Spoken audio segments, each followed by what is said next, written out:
my appendix bursts, my parents, my brother, and even my fiancé are all too busy celebrating my sister's birthday. I'm outside the operating room, frantically calling every family member I can think of to sign the consent form, but every call is either ignored or hung up on. After hanging up on me, my fiancé, Joel Graham, texts back. Sophie, stop being dramatic. It's Yvette's 18th birthday today. Whatever it is can wait until after the party. I quietly set my phone down and sign the consent form myself. It's the 99th time they've chosen Yvette Norton, my sister, over me. This time, I choose not to care. I'll stop letting their favoritism hurt me. Instead, I'll do everything they ask of me without complaint. They'll all think I finally learned to be obedient, and they'll never realize that I'm preparing to leave them for good. I stayed in the hospital for 3 days, and for those 3 days, my phone stayed silent. I didn't receive a single call from my family. I didn't call anyone either. I didn't scroll through their Instagram feeds like I used to, trying to keep up with every little update in their lives. Instead, I just quietly rested in my hospital bed and dragged my weak body around for checkups and payments. Even on the day I was discharged, I didn't tell a soul.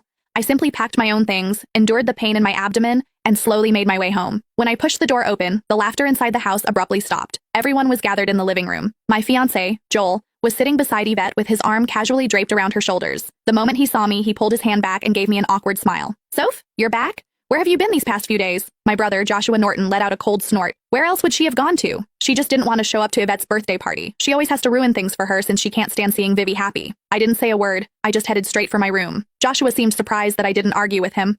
Normally, whenever he accused me of being selfish, I would break down in tears and desperately defend myself. But this time, I'd kept quiet. My mom rushed over to me with a glass of juice. Sophia, we were so busy with Vivi's birthday the other day that we missed your calls. Don't be mad at us, okay? She placed a glass of mango juice in my hand. Although my heart had long since stopped expecting anything, it still ached faintly. I was allergic to mangoes, but Yvette loved them. There was always mango-flavored food and drinks in the house because of that. But no matter how many times I reminded them, no one ever remembered that I couldn't have mangoes. I handed the glass back to Mom and quietly stepped back. I'm not mad, I'll just go to my room. Just as I turned around, a loud noise came from the living room. Dad abruptly stood up and slammed his hand on the table. He screamed, "Why have you been walking around with that sour face ever since you came in? Your mother already apologized and even gave you your favorite drink? What's with that attitude? It looks like we've spoiled you too much." My heart twisted, and even breathing hurt. Tears blurred my vision, but I still lifted the glass from Mom's hand and drank it all in one go. I then gently set the empty glass down and wiped away my tears. I calmly looked at Dad. Yvette's the one who likes mangoes. I'm allergic to them, but it doesn't matter. I already drank it all. Can I go to my room now? Sophia, why didn't you say something earlier if you were allergic to it?